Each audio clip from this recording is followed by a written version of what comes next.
Section 52 of A Popular History of France, Volume 5. This LibriVox is in the public domain. A Popular History of France from the Earliest Times, Volume 5, by François Guizot, translated by Robert Black. Chapter 45. Louis XIV, his Wars and his Reverses. Part 2. Louis XIV had just done a deed which destroyed the last faint hopes of peace. King James II was dying at St. Germain, and the king went to see him. The sick man opened his eyes for a moment when he was told that the king was there (Memoires de Dangeau, p. 192), and closed them again immediately. The king told him that he had come to assure him that he might die in peace as regarded the Prince of Wales, and that he would recognize him as King of England, Ireland, and Scotland. All the English who were in the room fell upon their knees and cried, "God save the king!" James II expired a week later, on the 16th of September, 1701, saying to his son, as his last advice, "I am about to leave this world, which has been to me nothing but a sea of tempests and storms. The Omnipotent has thought right to visit me with great afflictions. Serve Him with all your heart, and never place the crown of England in the balance with your eternal salvation." James II was justified in giving his son this supreme advice. The solitary ray of greatness in his life and in his soul had proceeded from his religious faith, and his unwavering resolution to remain loyal to it at any price and at any risk. "On returning to Marly," says St. Simon, "the king told the whole court what he had just done. There was nothing but acclamations and praises. It was a fine field for them, but reflections, too, were not less prompt, if they were less public. The king still flattered himself that he would hinder Holland and England, the former of which was so completely dependent, from breaking with him in favor of the house of Austria. He relied upon that to terminate before long the war in Italy, as well as the whole affair of the succession in Spain and its vast dependencies, which the emperor could not dispute with his own forces only, or even with those of the empire.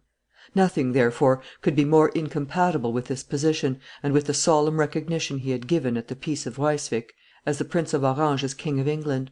It was to hurt him personally in the most sensitive spot, all England with him and Holland into the bargain, without giving the Prince of Wales, by recognition, any solid support in his own case."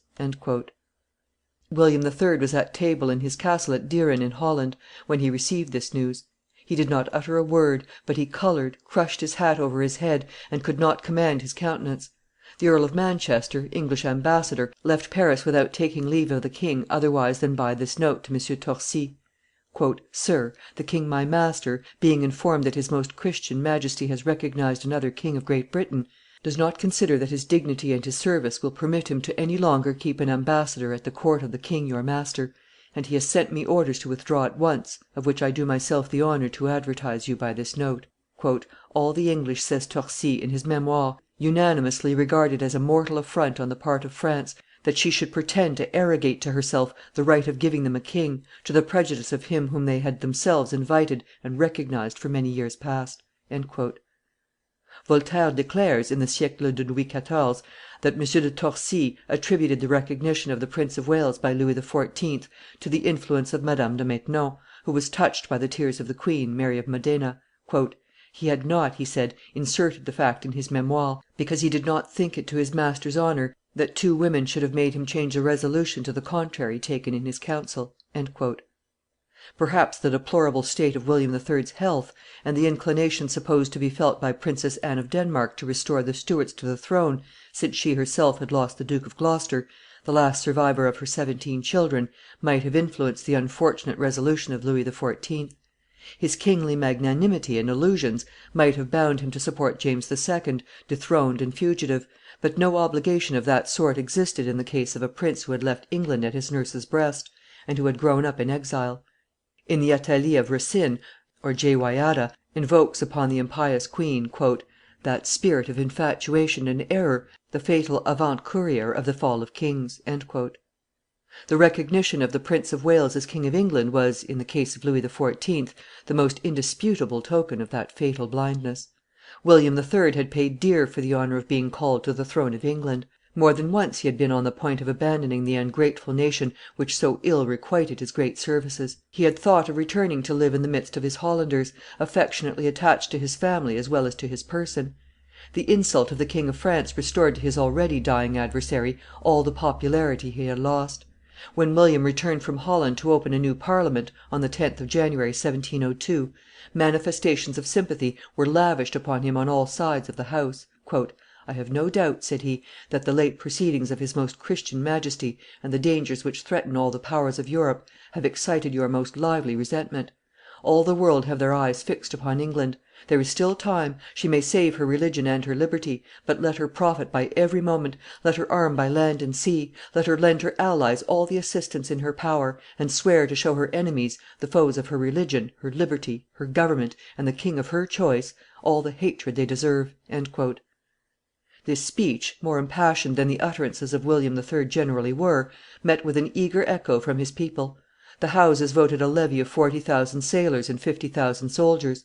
Holland had promised 90,000 men; but the health of the King of England went on declining. He had fallen from his horse on the 4th of March, and broken his collar bone. This accident hastened the progress of the malady which was pulling him down. When his friend Keppel, whom he had made Earl of Albemarle, returned, on the 18th of March, from Holland, William received him with these words: "I am drawing towards my end." He had received the consolations of religion from the bishops, and had communicated with great self possession. He scarcely spoke now, and breathed with difficulty. "Can this last long?" he asked the physician, who made a sign in the negative. He had sent for the Earl of Portland, Bentinek, his oldest and most faithful friend. When he arrived, the king took his hand, and held it between both his own upon his heart. Thus he remained for a few moments; then he yielded up his great spirit to God, on the 19th (8th) of March, 1702, at 8 in the morning. He was not yet 52. In a greater degree perhaps than any other period, the 18th century was rich in men of the first order; but never did more of the spirit of policy, never did loftier and broader views, never did steadier courage animate and sustain a weaker body than in the case of William of Orange. Saviour of Holland at the age of 22 in the war against Louis XIV., protector of the liberties of England against the tyranny of James II., defender of the independence of the European states against the unbridled ambition of the King of France, he became the head of Europe by the proper and free ascendency of his genius. Cold and reserved, more capable of feeling than of testifying sympathy, often ill, always unfortunate in war, he managed to make his will triumph in England despite Jacobite plots and the jealous suspicions of the English Parliaments; in Holland, despite the constant efforts of the republican and aristocratic party; in Europe, despite envy and the waverings of the allied sovereigns. Intrepid, spite of his bad health, to the extent of being ready, if need were, to die in the last ditch, of indomitable obstinacy in his resolutions, and of rare ability in the manipulation of affairs, he was one of those who are born masters of men, no matter what may at the outset be their condition and their destiny. In vain had Cromwell required of Holland the abolition of the stadtholderate in the house of Nassau, in vain had John van Witt obtained the voting of the Perpetual Edict. William of Orange lived and died stadtholder of Holland, and king of that England which had wanted to close against him forever the approaches to the throne in his own native country. When God has created a man to play a part and hold a place in this world, all efforts and all counsels to the contrary are but so many stalks of straw under his feet.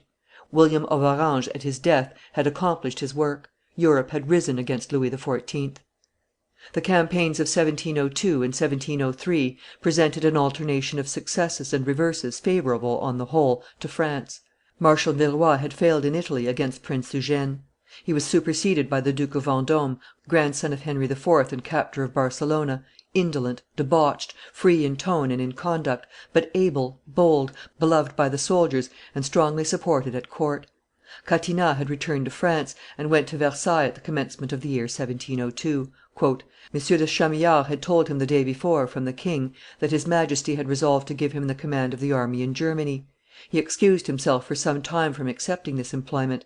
The king ended by saying, "Now we are in a position for you to explain to me and open your heart about all that took place in Italy during the last campaign." The marshal answered, "Sir, those things are all past; the details I could give you thereof would be of no good to the service of your Majesty, and would serve merely, perhaps, to keep up eternal heart burnings; and so I entreat you to be pleased to let me preserve a profound silence as to all that. I will only justify myself, sir, by thinking how I may serve you still better, if I can, in Germany than I did in Italy." Worn out and disgusted, Catinat failed in Germany as he had in Italy. He took his retirement, and never left his castle of Saint Gratien any more. It was the Marquis of Villars, lately ambassador at Vienna, who defeated the Imperialists at Friedlingen on the 14th of August, 1702. A month later Tallard retook the town of Landau. The perfidious manoeuvres of the Duke of Savoy had just come to light. The king ordered Vendome to disarm the 5,000 Piedmontese who were serving in his army. That operation effected, the prince sent Victor Amadeo this note, written by Louis XIV.'s own hand: "Sir, as religion, honor, and your own signature count for nothing between us, I send my cousin, the Duke of Vendome, to explain to you my wishes.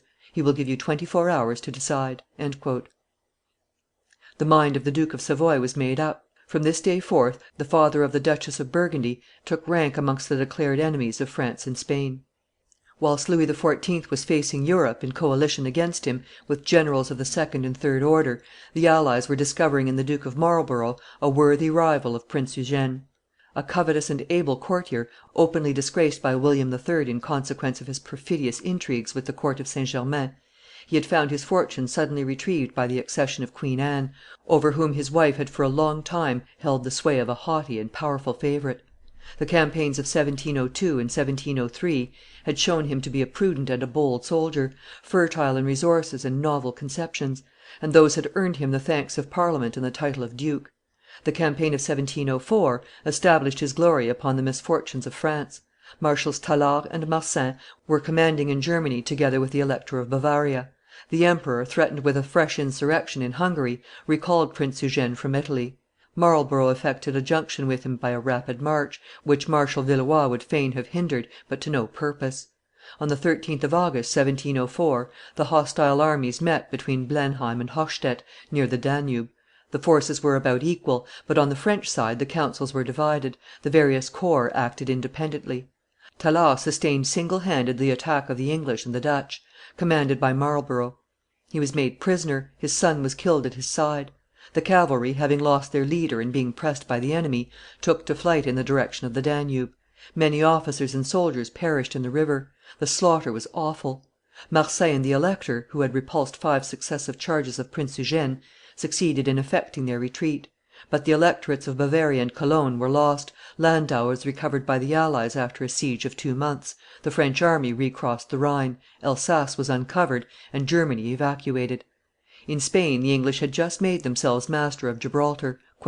"This shows clearly, sir," wrote Tallard to Chamillard after the defeat, "what is the effect of such diversity of counsel, which makes public all that one intends to do, and it is a severe lesson never to have more than one man at the head of an army. It is a great misfortune to have to deal with a prince of such a temper as the Elector of Bavaria."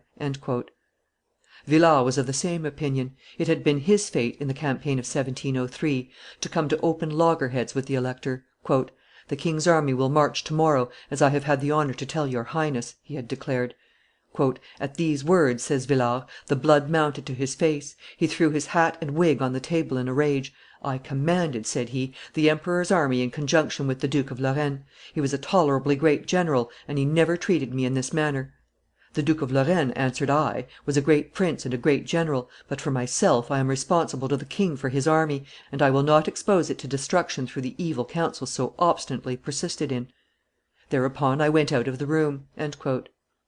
Complete swaggerer as he was, Villars had more wits and resolution than the majority of the generals left to Louis XIV.; but in 1704 he was occupied in putting down the insurrection of the Camisards in the south of France; neither Tallard nor Marsin had been able to impose their will upon the elector. In 1705 Villars succeeded in checking the movement of Marlborough on Lothringen and Champagne. "He flattered himself he would swallow me like a grain of salt," wrote the marshal. The English fell back, hampered in their adventurous plans by the prudence of the Hollanders, controlled from a distance by the grand pensionary Heinsius. The Imperialists were threatening Elsass; the weather was fearful; letters had been written to Chamillard to say that the inundations alone would be enough to prevent the enemy from investing Fort Louis. "There is nothing so nice as a map," replied Villars; "with a little green and blue, one puts under water all that one wishes; but a general who goes and examines it, as I have done, finds in divers places distances of a mile where these little rivers, which are supposed to inundate the country, are quite snug in their natural bed, larger than usual, but not enough to hinder the enemy in any way in the world from making bridges." Fort Louis was surrounded, and Villars found himself obliged to retire upon Strasburg, whence he protected Elsass during the whole campaign of 1706. Section 53.